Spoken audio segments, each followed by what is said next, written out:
7h, 10h sur Radio Courtoisie, ligne droite, Maud Koffler. Bonjour Bartholomé Lenoir.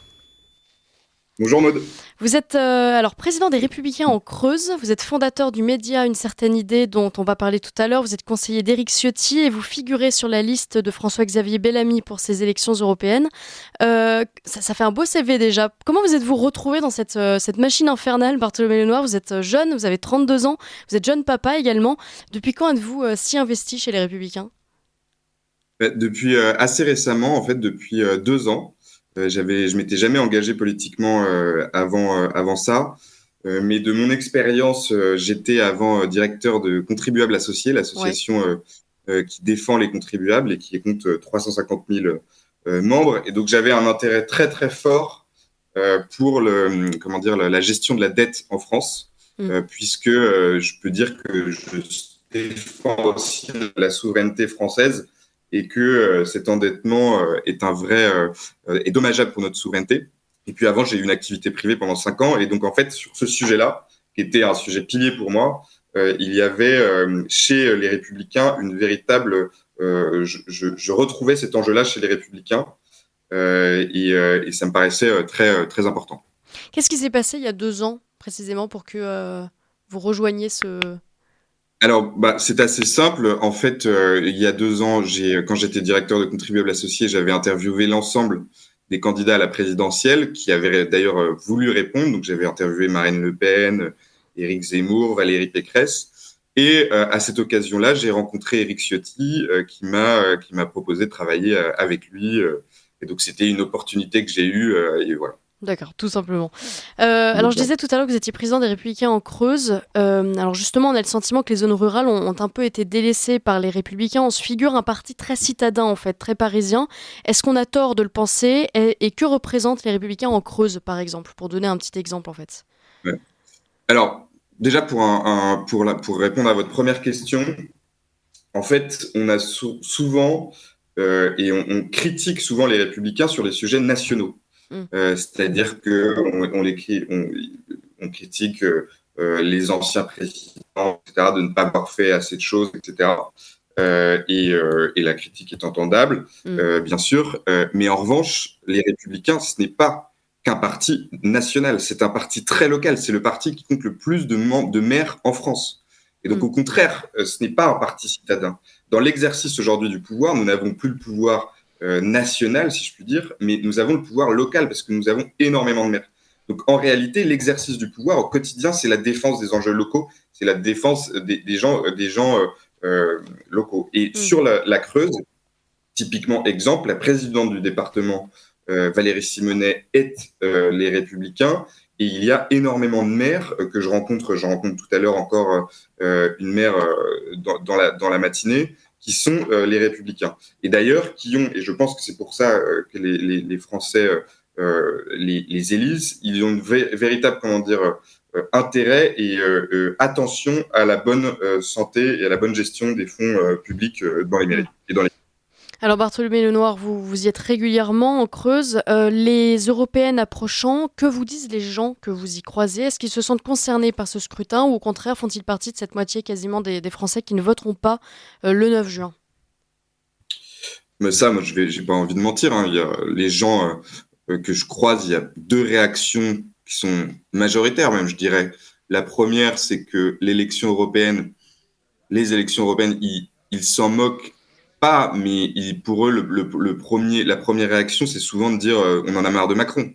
Oui. Il n'y a pas d'autre sujet. On en a marre de Macron, etc. Donc on sent bien qu'il va y avoir un vote sanction et que c'est tourné sur le vote contre l'actuel président de la République.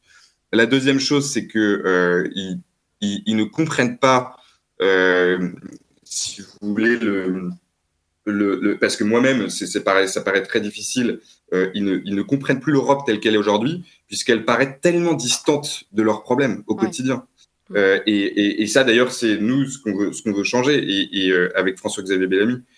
Et donc, cette distance-là fait qu'il y a un désintérêt qui s'est créé, puisqu'ils ne ressentent plus le lien avec les élus européens dans toute l'Europe. Donc, c'est ce qu'on me dit souvent sur le terrain. Et puis après, quand même, je tiens à le dire, la Creuse est un territoire d'agriculteurs, donc qui s'est levé il y a plusieurs mois de façon très très intense. Notamment, il y a eu beaucoup d'événements dans la Creuse. Et là-dessus, en revanche, ils sont très au courant des sujets européens, de la PAC, etc. Et ils veulent absolument, là, ils sont très investis parce qu'ils veulent absolument que la politique européenne change. Donc moi, c'est un peu le sentiment que j'ai de ceux que je rencontre. Ouais. Alors vous évoquez justement l'un des thèmes majeurs de ces élections européennes. Quels sont pour vous les grands enjeux de ces européennes, Bartholomé Lenoir? Il y a l'agriculture, oui. Est-ce que comme pour d'autres partis de droite que je n'ai pas besoin de citer, l'enjeu civilisationnel, par exemple, est important chez les Républicains? Moi, je pense que oui, l'enjeu civilisationnel est important, l'enjeu de la défense des agriculteurs est important, mais si je devais donner l'enjeu, pas philosophique, mais l'enjeu le plus important, je pense, c'est que et le slogan de campagne de François-Xavier Bellamy, c'est maîtriser notre destin. Par rapport à ce que je viens de dire juste avant, il y a un élément, on a l'impression aujourd'hui que l'Union européenne, elle est totalement distancée de nous au quotidien. Il y a il n'y a plus de décentralisation de l'Union européenne. On a l'impression que c'est un magma comme ça, très loin, etc., qui n'a plus aucun lien avec ce que nous, on vit au quotidien. Et ça, je pense que c'est le véritable enjeu de cette élection, parce que je pense que l'Union européenne peut... moi, je crois à l'Europe et à la civilisation européenne. L'Union européenne, c'est autre chose. Et je crois que l'Union européenne doit servir cette civilisation européenne et que pour ce faire, il faut qu'elle entende les nations. Ça, c'est très important. Et donc, il faut que les nations, elles respectent les nations et qu'elles ne se distancent pas de la volonté des peuples. Et ça, je pense que c'est très important. L'enjeu pour moi prioritaire pour cette élection-là, c'est qu'on maîtrise à nouveau notre destin dans l'Union européenne et que l'Union européenne écoute les peuples et qu'elle ne fasse pas, qu'elle ne soit pas distancée de la volonté des Français. Alors, Bartholomé Lenoir, nous recevions la semaine dernière Céline Imard, seconde sur la liste de François-Xavier Bellamy. Aujourd'hui, nous recevons le général Gomard. Les Républicains ont pioché dans la société civile, si j'ose dire, pour constituer cette liste. Est-ce que c'est ça la force des Républicains aujourd'hui? D'être capable de prendre dans tous les pans de la société, finalement, pour constituer une liste qui est représentative du peuple? Bah, ça, c'est une force, ça, c'est clair. Non, mais ça, c'est une force. En fait, je vous ai fait votre réponse, je crois. Non, mais ça, c'est une force très claire. Mais en revanche, ça rejoint ce que je disais tout à l'heure, c'est que les Républicains est l'acteur à droite qui, à mon avis, défend le plus les intérêts privés et la liberté. Et là, les intérêts de l'entreprise privée. Les Républicains croient encore à l'investissement, à la croissance. C'est notre conviction. Et donc, je pense que ça séduit beaucoup les acteurs privés. On défend les entreprises. Et donc, c'est effectivement, le fait qu'on puisse avoir des personnalités privées issues du secteur privé, c'est extrêmement important. C'est essentiel. Et je pense que ça vient aussi du fait de nos convictions. Et donc, oui, c'est un atout formidable pour les Républicains. Vous avez fondé, Bartholomé Lenoir, une certaine idée. C'est quoi une certaine idée? On connaît la phrase. Mais qu'est-ce que c'est? Une certaine idée de la France, c'était... Alors, à l'origine, je vais vous dire, c'est Philippe Séguin qui avait lancé ça au RPR, donc à la fin des années 90. Il avait l'intention de faire une revue pour les militants, une revue qui soit alimentée. Et c'est Jean de Boihu qui en était le directeur de la rédaction.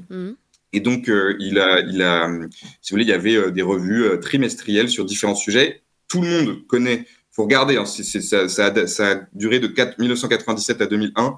C'est exceptionnel. Il faut acheter ces revues, elles existent encore, on peut les trouver en ligne. C'est d'une qualité intellectuelle extraordinaire et on trouve des gens incroyables. On trouve des Denis Tilignac qui ont fait des articles, etc. Et donc, nous, on a voulu réinventer une certaine idée. On l'a fait de façon digitale. Donc, en gros, une certaine idée aujourd'hui, c'est le média des Républicains. C'est-à-dire que c'est le média à destination des militants. Et c'est un média qui n'a pas vocation, si vous voulez, à faire de l'autopromo. C'est pas l'objectif. L'objectif, c'est d'aller échanger avec des intellectuels, avec des témoins, avec des gens de la réalité de la vie pour comprendre et pour alimenter le débat. Et c'est ça l'objectif. Et donc, on fait à peu près 3 à 4 interviews par semaine qu'on diffuse dans une newsletter à chaque semaine. Et puis, il y a le site internet unecertainidée.fr. Voilà. Oui, il y a une vraie cadence parce que trois entretiens par semaine. Vous avez reçu qui, par exemple? Quel grand nom vous pourriez nous citer? Enfin, grand nom. Quel nom? En grand nom, justement, c'est ça le truc, c'est qu'il y a des grands noms, mais on a reçu des personnalités. Non, mais on a reçu, par exemple, sur le sport et sur le football, on a reçu Daniel Riolo. Je me souviens d'une interview qui m'a beaucoup marqué sur la mairie de tristesse des Français. On avait reçu Pierre Vermeuren, on a reçu Alexandre Devecchio, on a reçu une agricultrice de la Creuse, justement, et c'est le témoignage qui a le plus fonctionné. Ça, c'est quand même intéressant. Donc, il nous a expliqué son témoignage, son quotidien. On a reçu énormément de personnes. Alors là, comme ça, voilà quelques exemples. Ouais. Alors, est-ce que ça veut dire aussi qu'il y a besoin d'une presse alternative? Vous faites essentiellement des entretiens donc, de personnalités politiques, culturelles. Vous parlez à des agriculteurs, vous recevez un peu tout le monde, la société civile, on en parlait tout à l'heure. Est-ce que vous avez le sentiment que les autres médias, finalement, échouent dans ce domaine, ou est-ce qu'une certaine idée n'a pas spécialement vocation à remplacer un média traditionnel, mais parce que vous disiez que ça s'adresse essentiellement effectivement aux électeurs, aux militants des Républicains. Alors déjà, ouais. En média alternatif, on a déjà Radio Courtoisie, donc ça c'est bon. Oui, c'est vrai. Mais non, la réalité, c'est qu'en fait, moi je crois que on a besoin, quand on devient... Aujourd'hui, on n'est plus militant comme avant.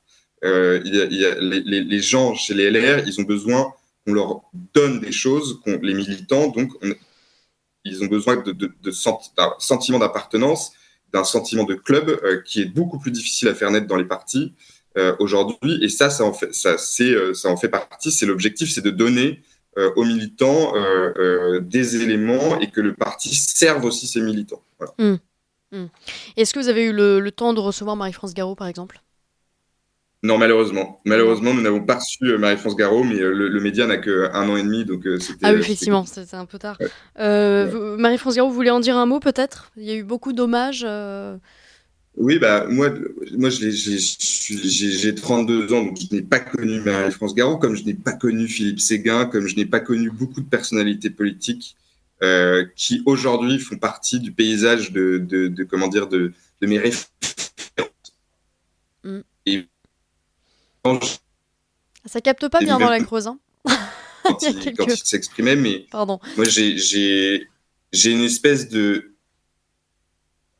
Là, vous m'entendez? Oui, il y a eu un petit bug, mais ça y est, on vous retrouve. Non, je disais, effectivement, ça capte pas bien dans la Creuse, c'est un gros souci d'ailleurs. Non, je disais, Marie-France Garot, ça fait partie du paysage de mes références politiques, avec Philippe Séguin et d'autres. Et en fait, moi, j'ai toujours...